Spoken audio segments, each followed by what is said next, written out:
मातु पिता को सुमिर के और गुरु को शीश नवाए। पुरानी कहानी को कहें जो कछु समझ में आई। हाँ भैया, आज हम आपको जो ये कहानी सुनाने के लिए जा रहे हैं, जिद्दी राजा हरा घोड़ा। पहले के राजा भी बड़े अजीबोगरीब प्रश्न करते रहते थे, और राजा जब कोई जिद कर देता था तो वो प्रजा के लोगों को, समाज के लोगों को, दरबार के लोगों को और मंत्री को पूरा ही करना पड़ता था। एक दिन राजा शिकार खेलने के लिए चले, साथ में सेना है, मंत्री है, एक मुल्ला जी भी साथ में थे।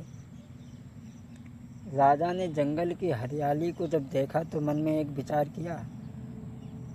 सोचा कि हरे रंग का घोड़ा हमारे पास होना चाहिए, जाकि हम वृक्षों के पास में खड़े रहें, हरियाली में हम दिखाई ना पड़ें जानवरों को, और हम उनका शिकार आसानी से कर सकें।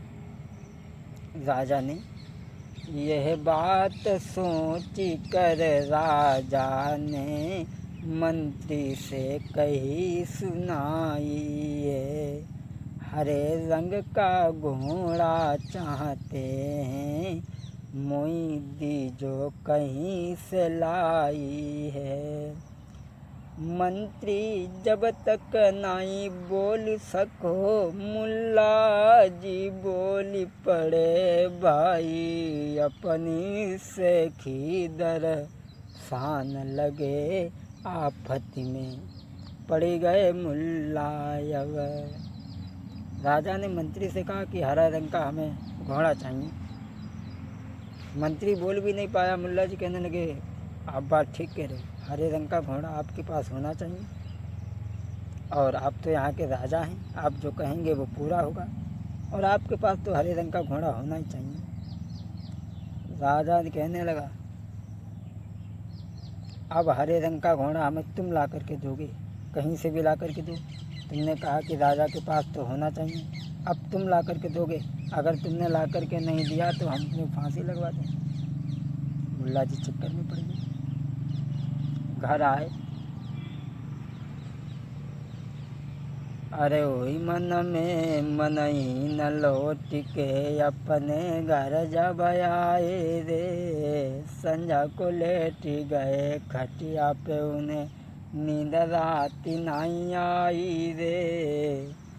अरे सोचे मन में लेटे लेटे, कैसे बची है जानी हमारी, और हरे रंग को घोड़ा कहाँ से लावें, दिल में एक आवे एक जाई। सोच रहे हैं, शाम को लेटे हैं, बड़ी चिंता है। पत्नी कहने लगी, भोजन कर लो। अब वो सब गुस्सा पत्नी पे निकाले दे रहे हैं। क्या बनाया? बोले लौकी। बोले लौकी बनाई, लौकी बनाई, हम नहीं खाए। अब चुपचाप लेटे रहे। सवेरा हुआ तो उठ करके मंत्री के पास में पहुँचे। कहने लगे, मंत्री जी आप तो राजा के सभी प्रश्न हल करते हो, आप मेरी भी इस समस्या को हल करेंगे। तो मंत्री कहने लगा, हम तुम्हारी समस्या को हल करेंगे, लेकिन कान इधर में लाओ। मंत्री ने कान में कोई बात बताई तो वो मुल्ला बड़ा ही उदास था, तो खुश हो गया उसकी बात को सुन करके, और कहा कि सुबह राजा के दरबार में तुम आना। सारी बात समझा दी। और जो वो मुल्ला था तो सुबह राजा के दरबार में पहुंचा। राजा ने कहा, कहो हरे रंग का घोड़ा लाए। बोले महाराज घोड़ा तो मिल गया है, लेकिन घोड़ा वाले की 2 शर्तें हैं। कौन सी? हाथ जोड़ के कही भूपल उमानी बात तुम मेरी, और 2 शर्तें महाराज रे उनको स्वीकार कीजो। जो होबे स्वीकार तो घोड़ा तुरंत के देई गाई। सुन के बातें राजा ने कही है तो तुरंत समुझाई। सुन के बातें तब बाकी रे राजा ने कही ये समझ आई।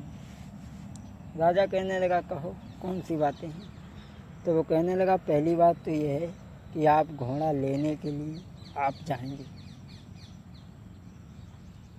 क्योंकि उस मुल्ला की बात मंत्री से तो पहले हो गई थी कि हरे रंग से घोड़ा को रंग देंगे। उसने कहा कि अगर हरे रंग से घोड़ा को रंग देंगे, राजा ने नहलाया तो बोले तुम चिंता मत करो। राजा से वही बात कही मुल्ला ने, कहा कि आप घोड़ा तो मिल जाएगा, घोड़ा वाले की ये शर्तें हैं कि आप लेने जाएं, और दूसरी शर्त ये है कि आप घोड़ा को कभी भी नहलवाएंगे नहीं। राजा समझ गया। राजा कहने लगा इसका मतलब तुम्हें फांसी के फंदे पर से तुम्हें किसने बचाया? मंत्री ने। ये बात सत्य है? बोले हाँ महाराज। इस तरीक़ा से उस मुल्ला की जान बची मंत्री के द्वारा बुद्धिमानी से। क्षमा करें, इस कहानी में अगर कोई गलती हो गई हो तो माफ़ करें। मैंने जैसी जानी भैया तैसी दई गाई सुनाई है। अब जो कछु गलती हुई मेरी तुम सुन लो बात हमारी है। 5-12 घड़ी मेरी 5-12 रही बजाई है। संजा को टाइम हुआ हो अब विनय रहे घर जाई है। इंतज़ार करें वॉल्यूम नंबर 2 का। यहाँ से आगे हम आप तक पहुँचाएंगे नए नए और भी प्रोग्राम। डालिए हरी भरी तो फूल फिर खिलेंगे, डालिए हरी भरी तो फूल फिर खिलेंगे, और ज़िंदगी अगर कायम है तो यहीं कभी फिर मिलेंगे। बोलिए आनंद कंद भगवान की। सभी लोग खड़े होकर के आरती कर लीजिए। बांके बिहारी तेरी आरती गाऊं, बांके बिहारी तेरी आरती गाऊं, आरती गाऊं